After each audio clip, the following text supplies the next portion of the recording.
Hello, and we're back to our discussion of the existence and nature of God. And again, let's go back where we actually started. And we started introducing really this philosopher, which is very important to us, George Berkeley.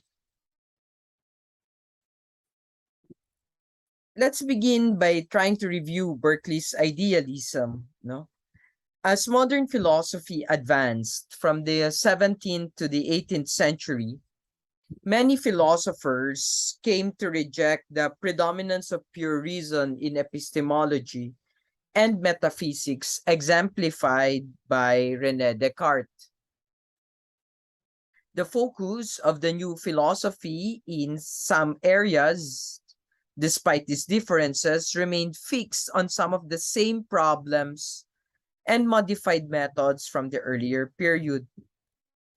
A noteworthy example of that is George Berkeley, the effort and the effort to prove the existence of God as a basis of philosophical explanation.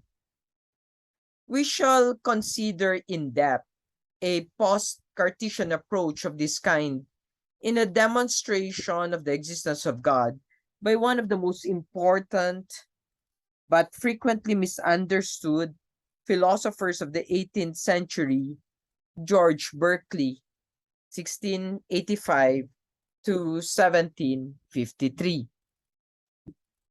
Berkeley was an Irish clergyman and Bishop of Cloyne, uh, who was personally and professionally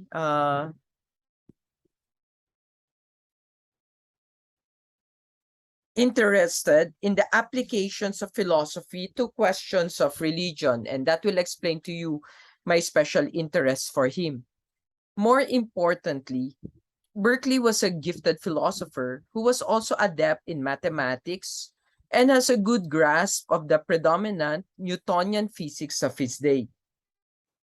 Berkeley was a prodigy, well versed in classical and European languages at an early age, and was well equipped for a career in philosophy, which he understood as inseparable in many ways from theology. For Berkeley, philosophical justification for belief in the existence of God is essential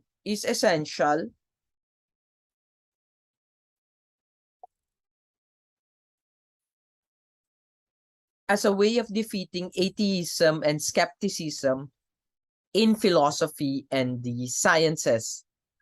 The connection between religion and science is deep and pervading in Berkeley's philosophy. Berkeley is an idealist philosopher, empiricist but idealist nevertheless. This does not mean, as the word is sometimes popularly understood, that he has a naive, optimistic view about the good inherent in people or the positive outcome of events that otherwise seem hopeless.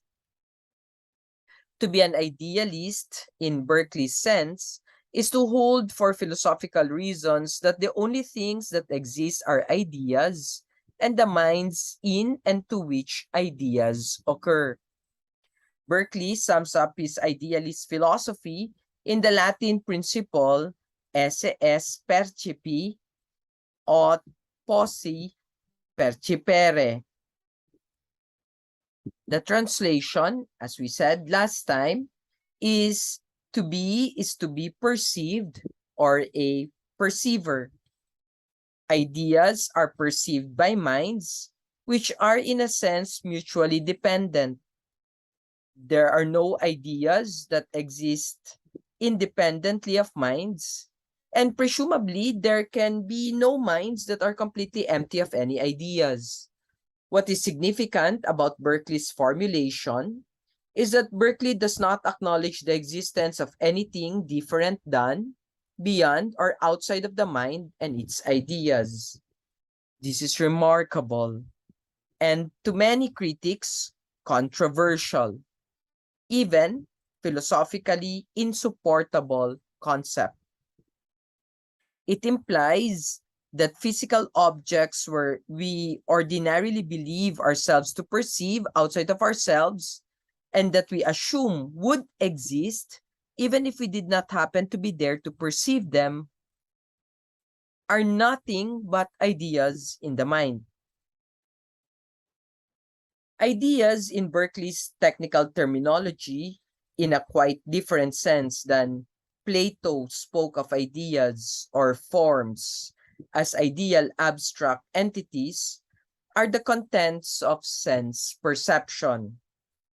If I experience an apple, I can see its red color, taste its sweet flavor, smell its delicious aroma, feel its waxy skin, and hear the satisfying crunch it makes when I bite into its fruit.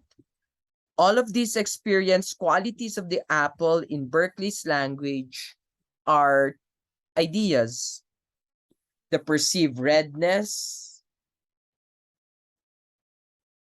flavor, smell, touch, and sound of the apple are among its many ideas, which is to say simply that they are perceptions or sensations associated with the apple. Berkeley uses the phrase congeries of ideas to describe the integrated collections of ideas that constitute the physical objects experienced in thought and that for Berkeley exist only in the mind. Berkeley can thus maintain that the physical entities we perceive by means of sense perception are congeries of ideas, and we might even say mere congeries of ideas. If Berkeley is right, then the physical objects that we experience in sensation are not external to thought and do not exist, as Berkeley would most likely say, without the mind, but exist only as congeries of ideas within the mind.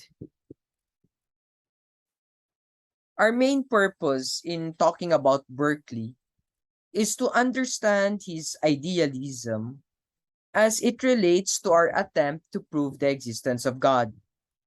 We shall begin by explaining the general features of his philosophy and then concentrate on his proposal to demonstrate the existence of God as an all-powerful creative mind.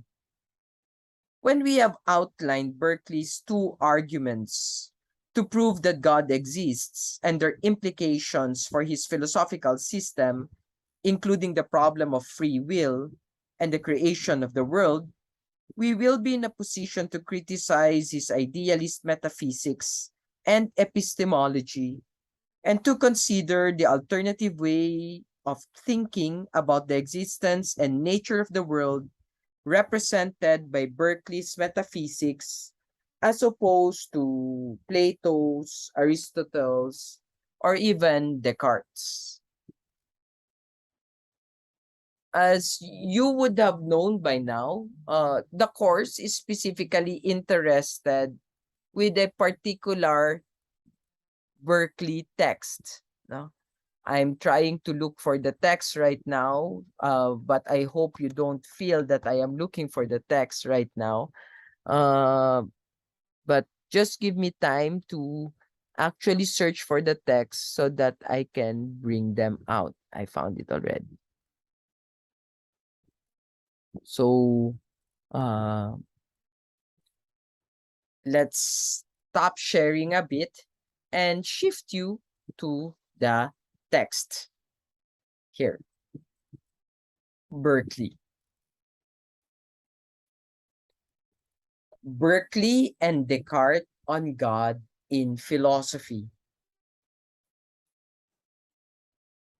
Berkeley's attempt, or Berkeley's metaphysics, flies in the face of a realist assumption about the nature of the world.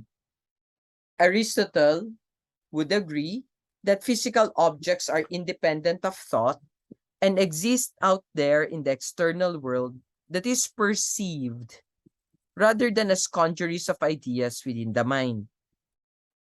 Berkeley's philosophy as such offers an exciting challenge to realist assumptions in the philosophy of science, metaphysics, philosophy of the mind, theory of knowledge, and philosophy of religion.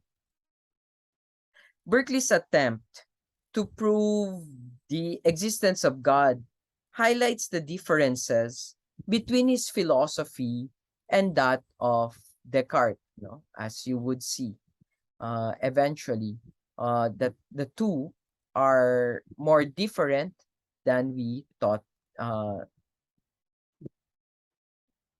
that many ever thought. Descartes imagines that the evil demon might deceive him into thinking that there are external existent realities, when in fact the world of experienced things exists only in his mind. He then offers a purely rational demonstration that God exists and is no deceiver as a way of rescuing us from the evil demon's clutches. Berkeley, by contrast, argues that sensible things exist only as ideas in a mind and seeks to show that God must exist as a greater mind within which sensible things exist, even when they are not being perceived by any human or lesser finite mind. As Berkeley will eventually write in the preface of the three dialogues, uh, the work that we will be considering, he would say,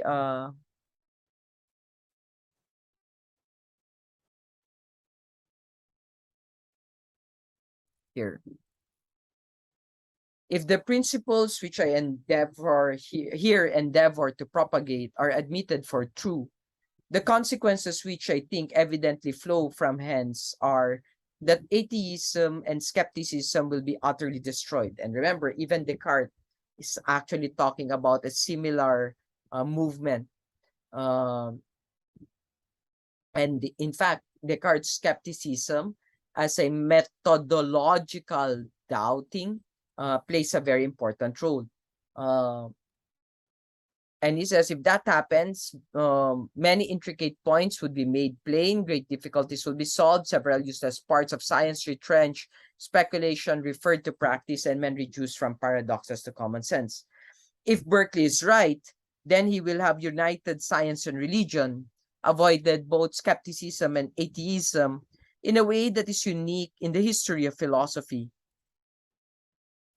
The details of Berkeley's arguments, partly because his conclusions are so unexpected and extreme, require sympathetic exposition, at least until we have understood them and are ready to raise criticisms. Berkeley was one of the most intelligent and well-educated thinkers of his generation. While this by itself is no assurance that his philosophical positions are correct, it suggests that his reasoning is worth taking seriously, if only for the value of ferreting out his mistakes and trying to learn from them.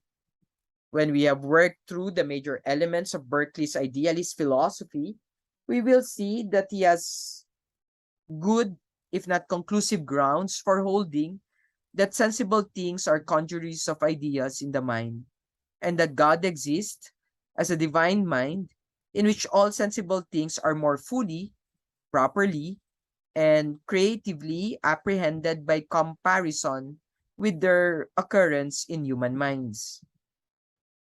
If we are not prepared as a result of these reflections to follow Berkeley's lead towards idealism, he will at least be in a better position to understand why Berkeley chose such a path and how he unflinchingly accepted the conclusions of a starting point and direction that are in many ways attractive for philosophers who do not accept the opposite assumptions represented by rationalists, epistemologists, and metaphysicians such as Descartes. It is not only for the sake of attaining a more complete understanding of his history of philosophy that it is important to study Berkeley. Berkeley is an intellectual curiosity, yet he is something much more. Mastering his theory would hardly be worth the trouble if he were merely a strange chapter in the course of philosophy. Rather, Berkeley is important because he pursues an apparently reasonable line of inquiry to its ultimate extraordinary implications.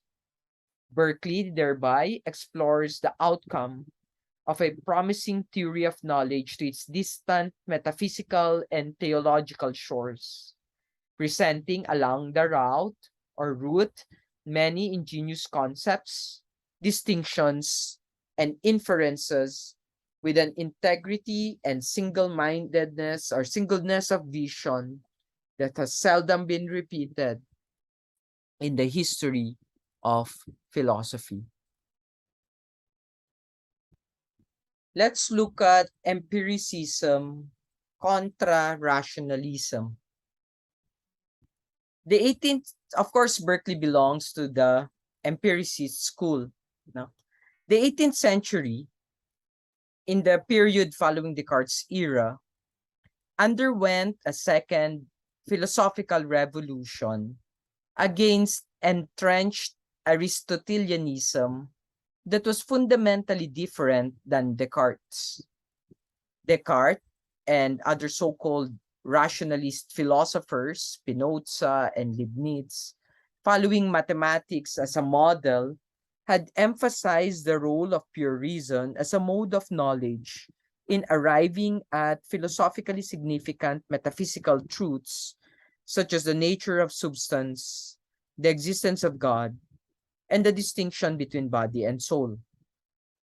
Philosophers who followed later in their footsteps came to see the methodology of pure reason as too impoverished to attain scientifically respectable results.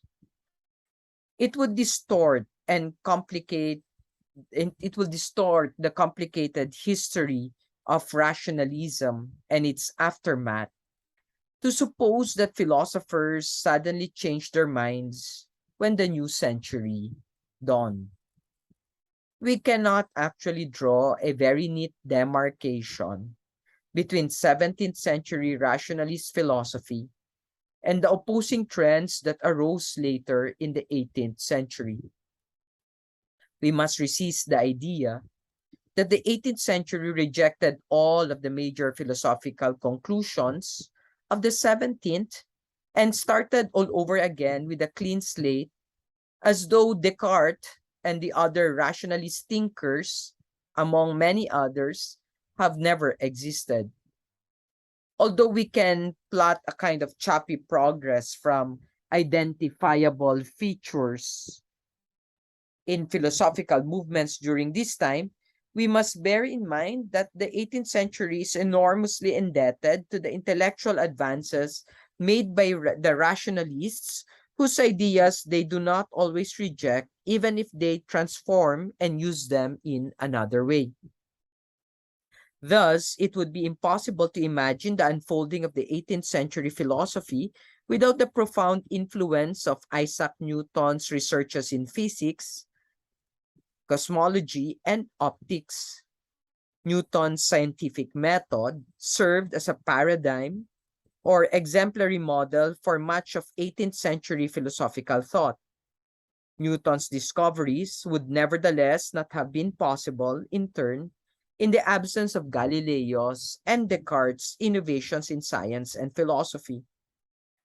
To mention just a crucial example from Newton's famous law of motion, first law of motion, that a body moving in space, unimpeded by impressed forces, continue infinitely in a straight line, is found in and was first articulated and made widely known in Descartes' physics.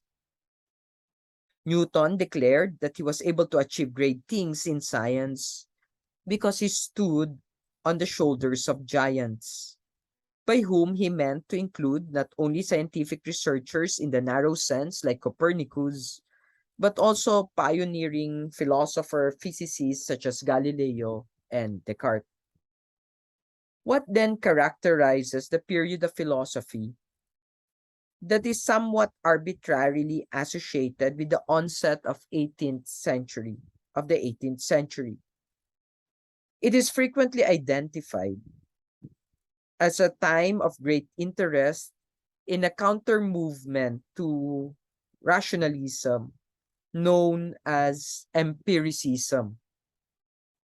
The word empiricism derives from the name of an important ancient philosopher, Sextus Empiricus, who criticized the conclusions of excessively rationalist thinkers in his own day.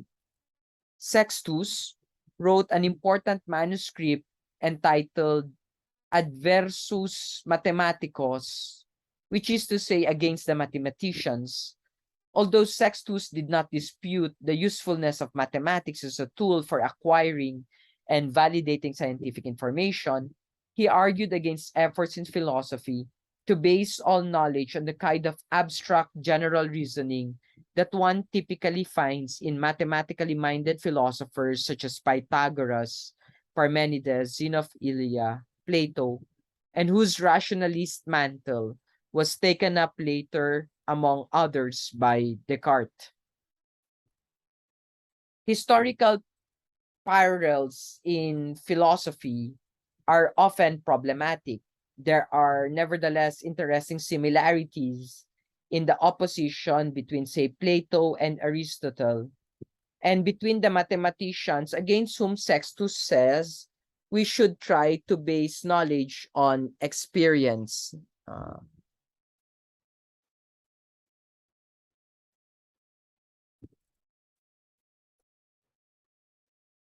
and of course, uh, we seem to be operating still on the uh, understanding of on the understanding of the distinction between, as you know, Plato and Aristotle. Uh, as I was saying, historical parallels in philosophy are often problematic.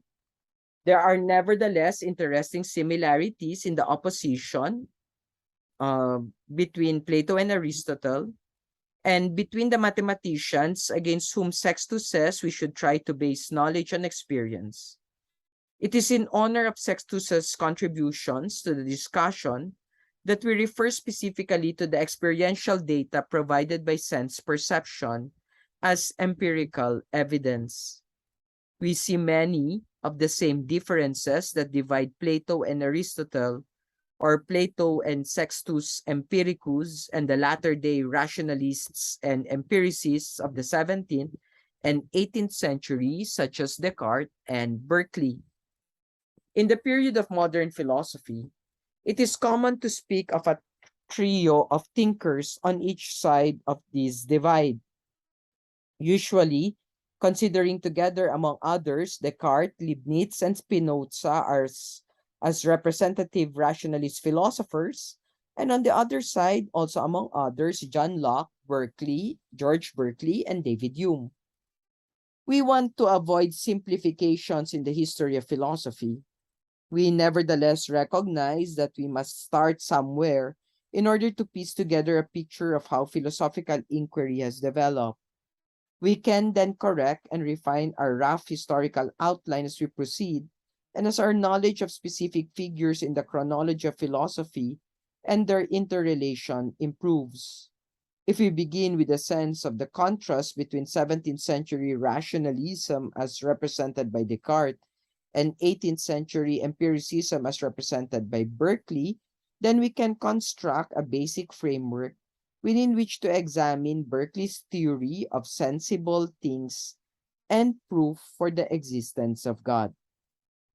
We will then be able to take first steps in understanding Berkeley's philosophical orientation, in part as a reaction to what he perceived as the limitations of rationalism and the course he and others in the 18th century hoped to chart in philosophy, leading in his case to idealism. The essential feature of empiricism as distinct from rationalism is its emphasis on sense experience as a sense of knowledge, source of knowledge. We have already seen, for example, Plato and Descartes in individual ways are suspicious of experience as a source of knowledge. Plato, for example, goes so far as to deny that we can have any knowledge in the true sense of the word concerning the changing world of experience.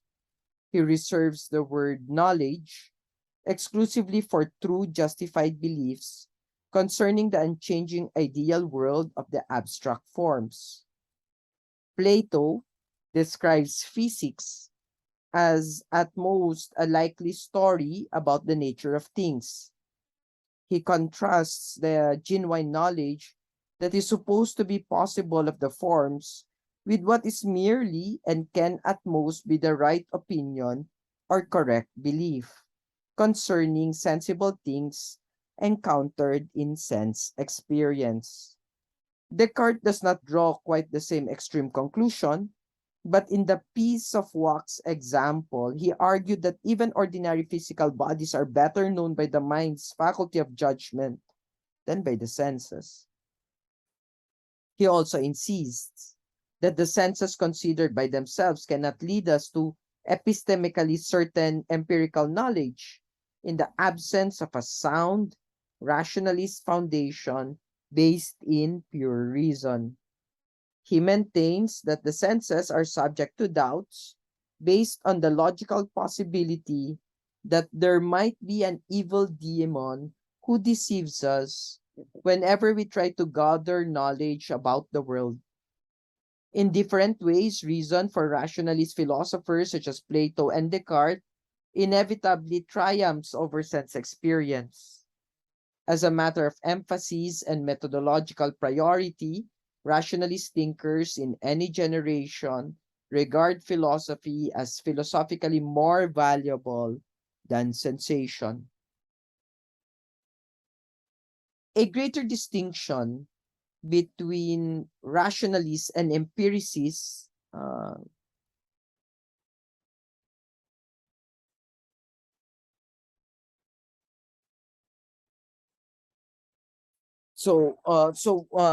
we were saying that so now we're looking at the distinction between empiricists and rationalists and which actually I was tempted to look at to look for a photo of Sextus Empiricus just to emphasize him, no? There.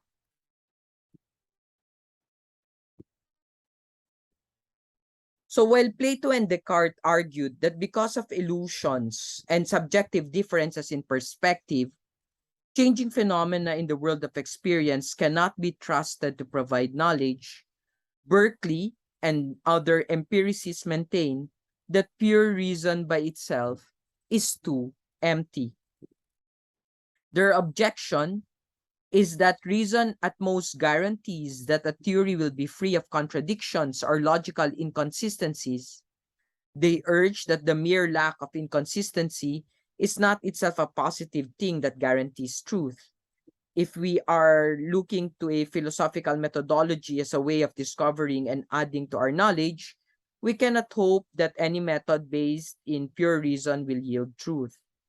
A theory that says only that grass is white and snow is green is justified by pure reason in the sense that it is internally logically consistent.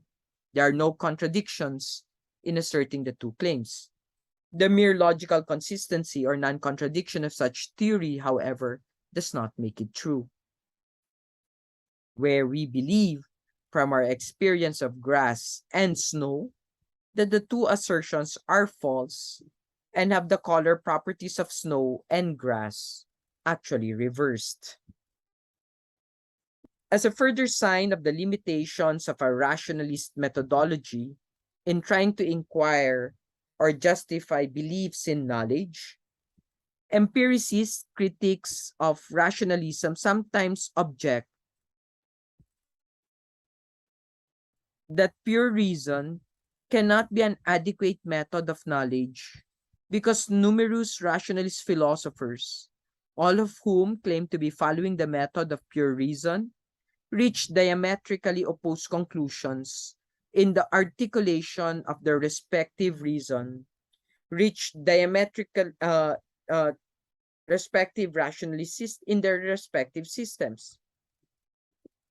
If pure reason offered more than the mere freedom from logical inconsistency, if it provided a method of discovering truths, then one might expect that anyone following the same method ought to achieve the same results.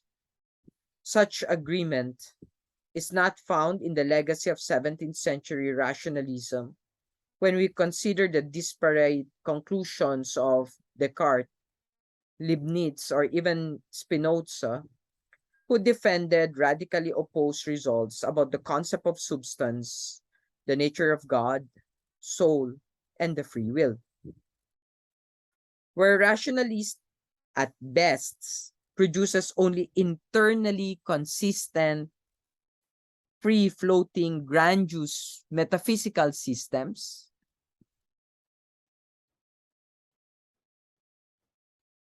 such as those found in the writings of the great rationalist system builders, there the empiricists urgently wanted to find a way to anchor philosophy and science to the real world. They accordingly followed a variation of the philosophical method of Aristotle. At this time, Aristotle was no longer taken as an absolute authority as in the Middle Ages and the Renaissance, but rather as a proponent of the view that we must bring philosophy back down to earth by using empirical observation of the state of the world as a source of information and ideas and as a basis for philosophical reasoning. The rationalists had their chance in the 17th century to establish the virtues of pure reason as a method of knowledge. Their grand experiment inadvertently proved just the opposite.